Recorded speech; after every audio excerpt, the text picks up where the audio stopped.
আসসালামু আলাইকুম রহমতুল্লাহ। আমাদের উদয়ন শিক্ষালয় কর্তৃক পরিচালিত এবং ওয়েবসাইট কর্তৃক আয়োজিত অনলাইন স্টাডি ক্লাসে আজকে আমরা সায়েন্সের বিজিএস এবং এটা আর্টসের ভূগোল ও পরিবেশ এই দুইটা সাবজেক্টের সাথে রিলেটেড একটা অধ্যায়। বিজিএস এর হলো অধ্যায়টার নাম সৌরজগৎ এবং ভূমণ্ডল, আর ভূগোলের অধ্যায়টার নাম হচ্ছে মহাবিশ্ব আমাদের পৃথিবী। তাহলে আজকের এই ক্লাসটা আমাদের একই সাথে আর্টস এর স্টুডেন্টদের জন্য জরুরি, সায়েন্সের স্টুডেন্টদের জন্য জরুরি। এটা এমনি অন্যান্য স্টুডেন্টরাও জেনে রাখা ভালো। এগুলো বিভিন্ন সময় বিভিন্ন চাকরির পরীক্ষা এসে থাকে এবং এটা আমাদের পৃথিবীর ভৌগোলিক সীমানা, ভৌগোলিক সময় নির্ণয়, ঋতু পরিবর্তন, জোয়ার ভাটা কোনটা কিভাবে হয় এটা জানার জন্য এই ক্লাসটি খুবই গুরুত্বপূর্ণ। এই অধ্যায়টিকে আমি বিজিএস এর আঙ্গিকে এই কয়েকটা টপিকে ভাগ করেছি: সৌরজগৎ, ভৌগোলিক রেখা, সময় নির্ণয়, ঋতু পরিবর্তন, জোয়ার ভাটা ও চন্দ্রদশা, এবং এরপরে লাস্টে কয়েকটা প্রশ্ন উত্তর আমরা করব। ফার্স্টে হচ্ছে সৌরজগৎ। সৌরজগৎ সম্বন্ধে আমাদের জানতে হলে আমাদের বুঝতে হবে যে আমাদের এই মহাবিশ্বটা আসলে কত বড়। আমরা যে গ্রহে বাস করি এটার নাম হচ্ছে পৃথিবী। এরকম পৃথিবীর মতো আরো 7টা, টোটাল 8টা গ্রহ মিলে হয় আমাদের সৌরজগৎ, আমাদের এই সূর্যের জগৎটা। এরকম কোটি কোটি নক্ষত্র অর্থাৎ সূর্য আছে, যাদেরকে কেন্দ্র করে লক্ষ কোটি গ্রহ ঘুরছে। এই তো লক্ষ কোটি গ্রহ নক্ষত্র সবগুলা হচ্ছে একটা গ্যালাক্সির ভিতর, আর আমরা যে গ্যালাক্সি আছি সেই গ্যালাক্সির নাম হচ্ছে মিল্কি ওয়ে গ্যালাক্সি। এরকম কোটি কোটি গ্যালাক্সি মিলে হয় আমাদের এই মহাবিশ্ব, ইউনিভার্স, মহাবিশ্ব, গ্যালাক্সি, লক্ষ কোটি গ্যালাক্সি সবগুলো হচ্ছে একটা আসমানের নিচে। এর উপরে দ্বিতীয় আসমান, তৃতীয় আসমান, চতুর্থ, পঞ্চম, ষষ্ঠ, সপ্তম, এর উপরে আরো যারা আমরা মুসলমান আছি আমরা জানি, এর উপরে সিদরাতুল মুনতাহা, এর উপরে হচ্ছে মহাসাগর, এর উপরে হচ্ছে কুরসি, আরশ, অনেক কিছু, অনেক বিশাল। আমরা যদি বিজ্ঞানের ভাষায় আসি তাহলে প্রথম আসমানের নিচে কোটি কোটি গ্রহ, কোটি কোটি গ্যালাক্সির ভিতর আমাদের একটা গ্যালাক্সি হলো মিল্কি ওয়ে গ্যালাক্সি। তারপর হচ্ছে আমাদের এই গ্যালাক্সির মধ্যে কোটি কোটি সৌরজগতের মধ্যে আমাদের একটা সৌরজগৎ হলো এই সূর্যকে কেন্দ্র করে এই সূর্য। এই সূর্যকে কেন্দ্র করে 8টা গ্রহ এবং অনেকগুলা উপগ্রহ ঘুরছে। গ্রহগুলোকে কেন্দ্র করে উপগ্রহ ঘুরছে। যেমন সূর্যের একদম নিকটতম গ্রহটা হলো বুধ গ্রহ, তারপর হচ্ছে শুক্র গ্রহ, তারপর হচ্ছে আমাদের পৃথিবী, তারপর হলো মঙ্গল, তারপর বৃহস্পতি, তারপর হলো শনি, তারপর ইউরেনাস, তারপর নেপচুন। 1 2 3 4 5 6 7 8, টোটাল এই 8টা গ্রহ আমাদের নিয়ে এবং একটা নক্ষত্র নিয়ে এবং অনেকগুলো উপগ্রহ নিয়ে আমাদের এই সৌরজগৎ। আমরা বসবাস করছি এই 3 নাম্বারটাতে। অর্থাৎ এখনো পর্যন্ত গবেষণা করে পাওয়া গেছে যে শুধুমাত্র পৃথিবীতে প্রাণের বসবাস রয়েছে। তবে বিজ্ঞানীরা গবেষণা আরো করছে কোথাও প্রাণের সন্ধান পাওয়া যায় কিনা। তো আমরা পৃথিবীতে আছি। আবার এই পৃথিবীতে অনেকগুলা মহাদেশ, যেমন 7টা মহাদেশ, তার মধ্যে আমরা এশিয়া মহাদেশের মধ্যে অনেকগুলা দেশ, যার মধ্যে আমরা বাংলাদেশে আছি। তো তার মানে আমরা এটাই বুঝতে পারি যে এই বিশাল মহাবিশ্বে আমরা কতটাই ক্ষুদ্র, কতটাই ছোট। আমরা এখনো পর্যন্ত এই পৃথিবীকে নিয়েই পৃথিবীর এমন অনেক অজানা দেশ, অজানা স্থান আছে যেগুলো আমরা এখনো আবিষ্কার করতে পারিনি। তাহলে আমাদের এই পৃথিবীর সময় এবং আমরা এই পৃথিবীতে বসবাস করছি, পৃথিবীতে কিভাবে কোনটা হচ্ছে না হচ্ছে সবগুলা আজকে আমরা এই ক্লাসটা করার পর জানতে পারবো। প্রথমত আমরা এই যে সৌরজগৎ, সূর্যকে কেন্দ্র করে এই যে গ্রহগুলো ঘুরছে, এদের এক একটা গ্রহ এক এক সময়ে সূর্যকে কেন্দ্র করে ঘুরছে। প্রত্যেকটা গ্রহের, আমাদের গ্রহের 2টা গতি রয়েছে। একটা হচ্ছে আহ্নিক গতি বা আপনার ডেইলি যে দৈনিক গতি, যেটা অর্থাৎ পৃথিবী নিজের কক্ষপথে একবার যে ঘুরছে এটা। আরেকটা হচ্ছে বার্ষিক গতি, অর্থাৎ পুরা যে স্থান থেকে স্টার্ট করছে ওই স্থানে আবার আসা, এটা হচ্ছে বার্ষিক গতি। তাহলে পৃথিবী সূর্যকে কেন্দ্র করে কিভাবে ঘুরছে, ঠিক এইভাবে একটু এভাবে হেলে এভাবে এভাবে করে ঘুরছে। এবং যে স্থান থেকে স্টার্ট হয়েছে সেই স্থানে আসার জন্য পৃথিবীর সময় লাগে 365 দিন 5 ঘন্টা 48 মিনিট 47 সেকেন্ড। তাহলে 365 দিনের থেকে একটু বেশি 5 ঘন্টা 48 মিনিট 47 সেকেন্ড পৃথিবীর সময় লাগে সূর্যকে কেন্দ্র করে ঘুরতে। তাহলে এই যে গ্রহ, অন্যান্য গ্রহদের কিন্তু আবার পৃথিবীর মতো না, ও অন্যান্য গ্রহে সময় আলাদা। যেমন বুধ গ্রহে পৃথিবীকে কেন্দ্র করে ঘুরতে ওর সময় লাগে মাত্র 88 দিন, শুক্র গ্রহে লাগে 225 দিন, আমাদের লাগে 365 দিন। এরকম এক এক গ্রহে এক এক সময়ে 1 বছর হয়। অনেক সময় দেখা যাচ্ছে আমাদের এখানে 1 বছর হতে হতে বুধ গ্রহে 2-3 বছর হয়ে যাচ্ছে। এমন অনেক গ্রহ আছে যেখানে 1 বছর হতে হতে আমাদের পৃথিবী কয়েকটা রাউন্ড ঘুরে আসতে পারতেছে, অর্থাৎ এটা প্রায় 5-10 বছর হয়ে যাচ্ছে। একটা সিনেমা আছে ইন্টারস্টেলার, এটার কথা আমি সবসময় বলি। ওই সিনেমাটাতে আমরা দেখেছিলাম কি, মেয়ে ছিল ছোট, বাবা ছিল বড়। বাবা গিয়েছে অন্য একটা গ্রহে রিসার্চের কারণে, কিন্তু উনি এসে ওই গ্রহে কিছু সময় থেকে পৃথিবীতে আস্তে আস্তে তিনি দেখেন মেয়ে হসপিটালের বেডে, আর বাবা এখনো যে অবস্থায় গেছে ওই অবস্থায় জোয়ান। এটা হওয়ার পিছনে কারণ হচ্ছে এক এক গ্রহে এক এক ধরনের সময়। তাহলে আমরা একটা জিনিস এখন শিওর হলাম, সেটা হলো প্রত্যেকটা গ্রহের অবস্থার উপর, ও কিভাবে ঘুরছে তার উপর, ও কতটুকু একদিনে কতটুকু ঘুরছে বা 1 বছরে কতটুকু ঘুরছে, ওইটার উপর ডিপেন্ড করে ওই গ্রহের সময়। তার মানে সময় এক এক গ্রহে এক এক স্থানে এক এক রকম। তাহলে আমাদের এই যে পৃথিবী, আমাদের পৃথিবী নিয়ে আমরা আলোচনা করতে গেলে আমরা এই পৃথিবীটা সম্বন্ধে বোঝার জন্য এই পৃথিবীটাকে কয়েকটা রেখাতে আমরা এটাকে ভাগ করেছি। যেমন এটা একটা পৃথিবী, এই পৃথিবীটা আমরা জানি পৃথিবী কোনো গোল জিনিস হচ্ছে 360 ডিগ্রি, আর পৃথিবী অনেকটা এরকম। তো পৃথিবীর এই 360 ডিগ্রিটাকে আমরা 360টা দ্রাঘিমাতে রেখাতে আমরা যদি ভাগ করে ফেলি, এটা পৃথিবী। পৃথিবীর এই উপর থেকে নিচে যে রেখাগুলা এই 360টা আমরা যদি কল্পনা করি, তাহলে এগুলো হচ্ছে কি দ্রাঘিমা রেখা। একটা দ্রাঘিমা থেকে আরেকটা দ্রাঘিমার দূরত্ব 360 মানে 1 ডিগ্রি করে। আর 1 ডিগ্রি, পৃথিবী 1 ডিগ্রি পরিমাণ ঘুরতে গেলে তার সময় পরিমাণ পরিবর্তন হয় 4 মিনিট।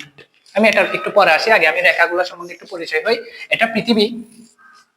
পৃথিবীর এই পাশটাকে বলা হয় উত্তর, এই পাশটাকে বলা হয় দক্ষিণ, পূর্ব, পশ্চিম। তাহলে পৃথিবীর উত্তর প্রান্তে এবং এটা হলো কি দক্ষিণ প্রান্ত। পৃথিবীর ঠিক মাঝখান দিয়ে যে রেখাটা গেল এদিকে পূর্ব পশ্চিম, ওই রেখাটাকে বলা হয় নিরক্ষরেখা বা বিষুব রেখা। আর উত্তর দক্ষিণ বরাবর যে রেখাটা আসলো, যে দ্রাঘিমা রেখাটা আসলো, ওইটা হচ্ছে কি মূল দ্রাঘিমা বা প্রধান দ্রাঘিমা বা প্রাইম মেরিডিয়ান। এরপর উত্তর দিকে গিয়ে যে রেখাটা গিয়েছে, যেমন আমাদের বাংলাদেশের উপর যে রেখাটা গিয়েছে, আমরা হচ্ছে বাংলাদেশিরা, হচ্ছে বাংলাদেশ হচ্ছে পৃথিবীর উত্তর পূর্বে, উত্তর পূর্বে একটু পূর্বে। তাহলে এটা আমরা আমাদের দেশের উপরে যে রেখাটা গিয়েছে কর্কট ক্রান্তি, এগুলো সবগুলো হচ্ছে দ্রাঘিমা রেখা, এটা তো আমরা জানি। এখন সময় নির্ণয় করার জন্য, অর্থাৎ আমাদের দেশে বাংলাদেশে যখন সকাল 7টা, আমেরিকাতে তখন কয়টা, পৃথিবীর ওই অঞ্চলের একটা দেশের সময় যখন একটা, তখন এই দেশের সময়ে তখন এটা কয়টা, এটা মাপার জন্য আমরা এটা মাপার জন্য এই রেখাগুলোর সাহায্যে আমরা এটা করতে পারবো। পৃথিবী তো ঘুরছে ঘুরছে, যখন এটা মাপার জন্য বর্তমানে এই রেখাগুলার একটা যে এই রেখাগুলার মধ্যে, যেমন এই পৃথিবীর মূল মধ্যরেখা যেটা গিয়েছে, এইটা ঠিক একটা দেশকে এটাকে কেন্দ্র করে সময়টা নির্ণয় করার সুবিধার্থে একটা দেশকে কেন্দ্র করা হয়েছে, সেটা হচ্ছে এই একটা স্থানকে কেন্দ্র করা হয়েছে, সেটা হচ্ছে লন্ডনের গ্রিনিচ নামের একটা স্থানকে কেন্দ্র করে এই সময় নির্ণয়টা সুবিধার জন্য করা হয়েছে। যেমন লন্ডনের গ্রিনিচ শহরটা কোথায়, এই মধ্যরেখার, এটার মধ্যরেখা দিয়ে আসছে এখানে। এখন এই রেখাটার পূর্বে যে দেশগুলা, এই গ্রিনিচের পূর্বে যে দেশগুলা, এগুলা সময় কি হতে থাকে, যোগ হতে থাকে। যত দ্রাঘিমা পূর্বে গিয়েছে ওই সময়টা আমরা অ্যাড করব, আর এদিকে গেলে বিয়োগ করব। এটা আমি এটা বলে দিচ্ছি কিভাবে। সাপোজ এটা হচ্ছে গ্রিনিচ, এখানে গ্রিনিচ, তাহলে বললো গ্রিনিচের 40 ডিগ্রি পূর্বে একটা দেশ আছে, দেশের নাম এ দেশ। তাহলে এখানে যখন সকাল 6টা, এই দেশে সময় কয়টা, মনে রাখবা গ্রিনিচ থেকে যখন দেশগুলো পূর্বে যাবে তখন সময় আমরা কি করব, যোগ করব, অর্থাৎ যোগ করব, অ্যাড করব। আর গ্রিনিচ থেকে যখন দেশ পশ্চিমে যাবে তখন আমরা কি করব, বিয়োগ করব। যেমন গ্রিনিচে যখন সকাল 6টা, এই জায়গায় যখন সকাল 6টা, তখন এই জায়গায় কয়টা, এটা বের করব কিভাবে? আমি বললাম কি 1 ডিগ্রি সমান কয় মিনিট পার্থক্য, 4 মিনিট। ওকে, তাইলে এখান থেকে এখানে দূরত্ব কত ডিগ্রি, 40 ডিগ্রি। তাইলে 1 ডিগ্রি সমান 4 মিনিটের পার্থক্য। তাইলে 40 ডিগ্রি সমান কত হবে, এখানে যে সংখ্যা থাকে এটা নিচে একটা নিচে দিতে হয় না, তাহলে 4 গুণ 40, 4 কত, 16। তাহলে কত হয়, 160 মিনিট। 160 মিনিটের পার্থক্য, এখান থেকে এখানে পার্থক্য কয় মিনিটের, 40 ডিগ্রি। 40 ডিগ্রি মানে কত, 160 মিনিট। 160 মিনিট। তো আমাকে এখন এখানে যদি 6টা বাজে, এখানে কয়টা বাজছে, এটার জন্য মিনিটকে আমরা ঘন্টায় নিয়ে যাব। 1 ঘন্টা সমান কত, 60 মিনিট। 2 ঘন্টা সমান কত, 120 মিনিট। তাহলে এটা কত হচ্ছে, 2 ঘন্টা 40 মিনিট। তাহলে এই 2 ঘন্টা 40 মিনিটের পার্থক্য, 2 ঘন্টা 40 মিনিটের পার্থক্য। তাহলে এখানে যখন সকাল 6টা, এখানে হবে তখন কত, 2 ঘন্টা 40 মিনিট আমি যোগ করব, কারণ এটা থেকে এটা পূর্বে। তাহলে পূর্বে হলে এখানে হবে কত, 8টা 40 মিনিট। সকাল সকাল সকাল 6টা, সকাল 8টা 40 মিনিট। এভাবে আমরা ইজিলি সময়টা নির্ণয় করে ফেলতে পারবো, এত সহজ। এরপর হচ্ছে ঋতু পরিবর্তন। আমি আমি এগুলার পর একটু সৃজনশীল করাবো, তখন আর একটু ক্লিয়ার হবো আমরা। এখানে যে আমাদের এই পৃথিবীটার আমরা বললাম না, এটা উত্তর, এটা দক্ষিণ, এটা পূর্ব, এটা পশ্চিম, এবং মাঝখান দিয়ে যে রেখাটা, এটা হলো দ্রাঘিমা। এই বরাবর যে রেখাগুলো গিয়েছে এগুলো হচ্ছে দ্রাঘিমা। এগুলা এদিক এদিক বরাবর যেগুলা গিয়েছে সেগুলাকে বলা হয় অক্ষাংশ। এই পৃথিবীর এদিক এদিক যে রেখাগুলা গিয়েছে এগুলো হচ্ছে অক্ষাংশ, এগুলো অক্ষাংশ, আর এগুলা দ্রাঘিমা। এটা হচ্ছে কি, নিরক্ষরেখা, আর এটা হলো কি, মূল মধ্যরেখা। আচ্ছা, এবার আসি আমরা ঋতু পরিবর্তন। পৃথিবী ঘুরছে, এটার উপর ব্যালেন্স করে 4টা ঋতু। আমরা জানি আমাদের দেশে 6টা ঋতু, তবে আমরা আমাদের এই হিসাবটা আমরা কি করব, 4টা ঋতু দিয়ে করব। একটা হচ্ছে মার্চ মাস, জুন মাস, সেপ্টেম্বর মাস এবং ডিসেম্বর মাসের হিসেবে। এবং ঋতুগুলা কি, গ্রীষ্ম, শীত, বসন্ত, শরৎ। এখন এটা হিসাব করব আমরা কিভাবে, আমরা যদি আমাদের মনে রাখার জন্য আমরা আমাদের দেশ দিয়ে হিসাব করব। আমাদের দেশটা কোথায়, বাংলাদেশটা কোথায়, উত্তর। ডিসেম্বর মাসে কি থাকে, এই বাংলাদেশে ডিসেম্বর মাসটাতে কি থাকে, সাধারণত ডিসেম্বর মাসে থাকে শীতকাল। তাহলে আমাদের দেশে যখন শীতকাল, তখন দক্ষিণ দক্ষিণ হবে গ্রীষ্মকাল। তার মানে ডিসেম্বর মাসে উত্তর গোলার্ধে শীতকাল, দক্ষিণ গোলার্ধে গ্রীষ্মকাল। মার্চ মাসে 21শে মার্চ উত্তর গোলার্ধে কি থাকবে, এ পাশে পৃথিবীর এ পাশে কি থাকবে, উত্তর গোলার্ধে কি, তখন এখানে আবার ডিগ্রির একটু পার্থক্য আছে, তফাৎ আছে, তবে আমরা আগে মেইন থিমটা একটু মাথায় ঢুকাই নি। উত্তর প্রান্তের দেশে মার্চ মাসে কি থাকবে, বসন্ত। তাহলে দক্ষিণে কি থাকবে, শরৎ। উত্তরে যখন কি চলে, গ্রীষ্ম চলে। আমাদের দেশে জুন মাসে অনেক গরম পড়ে, তাইলে এই উত্তরে জুন মাসে গ্রীষ্ম, আর দক্ষিণ গ্রীষ্মের বিপরীতটা শীত। সেপ্টেম্বরে উত্তর গোলার্ধে কি থাকে, শরৎকাল, আর দক্ষিণ গোলার্ধে কি থাকবে, বসন্ত। আমরা প্রত্যেকটা টপিকে হাত দিয়েছি। ওকে, এটা একটু মুখস্থ করে নিবা, দরকার হলে এটা একটা স্ক্রিনশট নিয়ে ভালোভাবে পড়ে তারপর আর একটু করবা, এটা মনে রাখবা। 21শে জুন উত্তর গোলার্ধে গ্রীষ্ম, দক্ষিণ গোলার্ধে শীত। 23শে সেপ্টেম্বর উত্তর গোলার্ধে শরৎ, দক্ষিণ গোলার্ধে বসন্ত। 23শে ডিসেম্বর উত্তর গোলার্ধে শীত, দক্ষিণ গোলার্ধে গ্রীষ্ম। 21শে মার্চ উত্তর গোলার্ধে বসন্ত, দক্ষিণ গোলার্ধে, অর্থাৎ এই গোলার্ধে যা ওই গোলার্ধে তার বিপরীত। এটা একটু মনে রাখি, আমাদের দেশ দিয়ে যদি মনে রাখি আমরা ইজিলি মনে রাখতে পারবো। ডিসেম্বরে আমাদের এখানে কি পড়ে, শীত পড়ে, তার মানে উত্তর গোলার্ধে শীত, দক্ষিণ গোলার্ধে গ্রীষ্ম। জুন মাসে আমাদের দেশে গ্রীষ্ম, তার মানে ওই প্রান্তে শীতকাল। আচ্ছা, আমরা এরপরে চলে আসি জোয়ার ভাটাতে। জোয়ার ভাটা বা চন্দ্রদশা, জোয়ার ভাটাটা ডিপেন্ড করে চন্দ্রের আকর্ষণের উপর। যদিও আমাদের পৃথিবী সূর্যের আকর্ষণে আকর্ষিত হয় এবং চন্দ্রের আকর্ষণে আকর্ষিত হয়, যদিও সূর্য অনেক বড় আর চন্দ্র ছোট, কিন্তু ছোট হলেও পৃথিবী থেকে চন্দ্রের দূরত্ব একটু সূর্যের থেকে কাছে, তুলনামূলক কাছে, অর্থাৎ সূর্য এখানে, পৃথিবী এখানে, আর চন্দ্র এখানে, সেখানে চন্দ্র দ্বারা আমরা আমাদের পৃথিবীতে একটু আকর্ষিত হয়। আর পৃথিবীতে যে পানিগুলা আছে, জোয়ার ভাটা মানে হচ্ছে পানির জোয়ার অথবা পানি কমে যাওয়া তথা ভাটা। তাহলে এটা পৃথিবী, এটা চাঁদ। চাঁদ যেদিকে ঘুরবে পৃথিবীর পানিগুলা আকর্ষিত হয়ে ওর দিকে একটু হেলে পড়বে, আর একটু ওর দিকে হেলে পড়া মানে পানির জোয়ারটা বেড়ে যাওয়া। এখানে একটা কিন্তু আছে, সেটা হচ্ছে এটা পৃথিবী, পৃথিবীতে এরকম হয় না, এটা পৃথিবী, হ্যাঁ এটা চাঁদ। তাহলে চাঁদ যখন এখানে, তার মানে পানিগুলো একটু আকর্ষিত হবে। তো এইটার দিকে আকর্ষিত হওয়ার কারণে পানি এদিকে একটু হেলে পড়বে এবং এদিকেও একটু হেলে পড়বে, তাহলে এদিকে এবং এদিকে কমে যাবে। তার মানে পৃথিবীর এ পাশে চাঁদ যখন এখানে, পৃথিবীর এ পাশেও জোয়ার, এ পাশেও জোয়ার থাকবে, এইদিকে পানিটা কমে যাবে। অর্থাৎ এটা পানির আকর্ষণটা হওয়ার কারণে, সাপোজ এগুলো পানি, যখন চাঁদ এখানে তখন পানিগুলো একটু এরকম এরকম হয়ে যাবে। তার মানে এদিকেও জোয়ার থাকবে, এদিকেও জোয়ার থাকবে, এদিকে কি থাকবে, ভাটা থাকবে।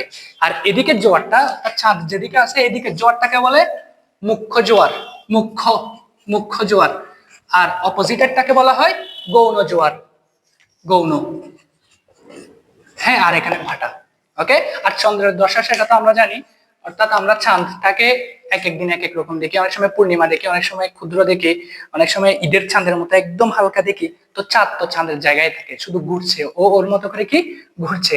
তো আমরা পৃথিবীবাসী চাঁদটাকে এক এক সময় এক এক ভাবে দেখি, সেটা ডিপেন্ড করে সূর্যের আলো চাঁদের উপর পড়ার উপরে। আমরা কোনো বস্তু কিভাবে দেখি, এই লাইটের আলোটা এসে ডাস্টারের উপর পড়ছে, ওইখান থেকে আমার চোখে এসে যখন প্রতিফলিত হচ্ছে তখন আমি এই ডাস্টারটা দেখতেছি। ঠিক সেম সূর্যের আলো কোনো বস্তুর উপর প্রতিফলিত হলে ওখান থেকে আমাদের চোখে এসে পড়লে তখন আমরা ওই বস্তুটাকে দেখি। তাহলে ওইটা যদি আমরা এখানে দেখি তাহলে এটা কিভাবে হবে, এটা চাঁদ, এটা সূর্য, এটা পৃথিবী। চাঁদের আলো যখন এখানে পড়ছে তখন আমরা পৃথিবীবাসী চাঁদটাকে এই এই অংশটা দেখতেছি। চাঁদ যখন এখানে, আলোটা এখানে পড়ছে, আমরা চাঁদের এই পাশটা দেখতেছি। চাঁদ ঘুরে যখন এখানে চলে আসছে, আলোটা যখন এখানে পড়ছে অর্থাৎ চাঁদের এ পাশে পড়ছে, তখন আমরা পৃথিবীবাসী এটাকে দেখতেছি না। আবার একদম ঠিক যখন মাঝখানে চলে আসে তখন আমরা চাঁদের কারণে সূর্যকে দেখতেছি না, এটাকে বলা হয় সূর্যগ্রহণ। আবার এদিকে যখন ঘুরে চলে আসতেছে, এখানে চলে আসতেছে এখানে, তখন আমরা এই পৃথিবীবাসী সূর্যের আলোটা ঠিক এখানে পড়ার কারণে এখানে আমরা চাঁদটাকে দেখি না, এটাকে বলা হয় চন্দ্রগ্রহণ। এই তো, যখন চাঁদ এখানে, পৃথিবী এখানে ঠিক একদম এখানে হয়ে যায়, তখন আলোটা একদম এখানে পড়ার কারণে এই চাঁদটা আমরা দেখি না, এটাকে বলা হয় চন্দ্রগ্রহণ। আবার চাঁদটা ঘুরে যখন এখানে চলে আসে, ঠিক পৃথিবীর সূর্যের কাছাকাছি মানে সূর্য বরাবর চলে আসে, তখন আলোটা এখানে পড়ার কারণে আমরা সূর্যকে দেখি না, এটাকে বলা হয় সূর্যগ্রহণ। আর তাইলে আমরা বুঝতেছি তো মুভমেন্টের উপর ডিপেন্ড করতেছে চাঁদটাকে আমরা কতটুকু দেখি কতটুকু দেখি না। ওকে, আমি কয়েকটা সৃজনশীল করাই, সৃজনশীল প্রশ্নের উত্তর করে দিলে আমরা মোটামুটি টপিকটা বুঝবো। এখানে এই প্রশ্নগুলো এই অধ্যায়ে বেশি আসে, সেটা হচ্ছে দুইটা স্থান অর্থাৎ দুইটা দেশ, পৃথিবীর দুই প্রান্তের দুইটা দেশ। এই স্থানটা যদি উত্তর গোলার্ধে হয় 30 ডিগ্রি উত্তর এবং 50 ডিগ্রি দক্ষিণ, আর দ্রাঘিমা রেখা যদি 105 ডিগ্রি পশ্চিম অর্থাৎ গ্রিনিচ থেকে পশ্চিমে, আর 56 ডিগ্রি পশ্চিম তাও গ্রিনিচ থেকে পশ্চিমে, আবার 105 থেকে পশ্চিমে না, অর্থাৎ এটা গ্রিনিচ অর্থাৎ এটা মূল মধ্যরেখা, এখান থেকে পশ্চিম, আবার এটাও এখান থেকে পশ্চিম, একটা থেকে একটা বিয়োগ করলে দুইটা স্থান পাবো। আর তারিখ হচ্ছে 21শে জুন, 21শে জুন এটা আমি দিছি। আর সময় এখানে যদি সকাল 7টা বাজে তাহলে এখানে কত, তাহলে এখানে প্রশ্ন দুইটা, একটা গতে একটা ঘতে, এটা হচ্ছে সময় কত আর এটা হচ্ছে দিন রাত সমান হবে কি না। তাহলে ফার্স্টে সময় কথাটা আমরা নির্ণয় করি। এই অঙ্কগুলো খুব সহজ। ফার্স্টে আমি একটা মনে মনে এভাবে একটা রেখা আঁকবো, রেখা আঁকার পর আমি এই মাঝখানটা আঁকবো, এটা গ্রিনিচ, লন্ডনের গ্রিনিচ, কারণ গ্রিনিচের পূর্বে গেলে সময় পারবে, এদিকে আসলে সময় কমবে। তাহলে উনি বলছে কি পশ্চিম, পশ্চিম কোন দিকে, এদিকে। একটা দেশ হচ্ছে 105 ডিগ্রি পশ্চিম, তাহলে এখান থেকে 105 ডিগ্রি আমি ধরি আনুমানিক, এটা এখানে 105 ডিগ্রি পশ্চিম। আর 56 ডিগ্রি পশ্চিম, এটা 105 থেকে কম হবে অবশ্যই 56, তাইলে আনুমানিক ধরি 156 হচ্ছে এখানে, এটা আমি ধরছি। তাইলে গ্রিনিচ থেকে এখান থেকে একটা 56 ডিগ্রি পশ্চিমে আর একটা হচ্ছে 105 ডিগ্রি পশ্চিমে, তাহলে 105 থেকে 56 বিয়োগ করলে কত, 49 ডিগ্রির পার্থক্য আছে এই দুজনের মধ্যে। এই দেশ এবং এই দেশের মধ্যে পার্থক্য কত ডিগ্রি? 49 ডিগ্রি। তাহলে 1 ডিগ্রি সমান যদি 4 মিনিটের তফাৎ হয়, তাহলে 49 ডিগ্রি সমান কয় মিনিটের তফাৎ হবে? 4 ইন্টু কত? 49। 4 ইন্টু 49, 196 মিনিট। তাহলে 196 মিনিট অর্থাৎ 60 মিনিট মানে 1 ঘন্টা, 120 মিনিট মানে 2 ঘন্টা, 180 মিনিট মানে 3 ঘন্টা, 3 ঘন্টা 16 মিনিট। 196 মিনিটটাকে ঘন্টায় নিলে কি হবে? 3 ঘন্টা 16 মিনিট। অর্থাৎ এখানে যদি সকাল 7টা বাজে, এই সময়ের সাথে এটার পার্থক্য কত ঘন্টা হবে? 3 ঘন্টা 16 মিনিট। এখন এটা সময়টা কি এটার সাথে যোগ করব নাকি বিয়োগ করব? স্থান কোথায়? এটার টাইম বলে দিছে। এই স্থান থেকে এই স্থানটা কি পূর্বে নাকি পশ্চিমে? অবশ্যই পূর্বে। আর পূর্বে হলে সময় কি করব? যোগ করব।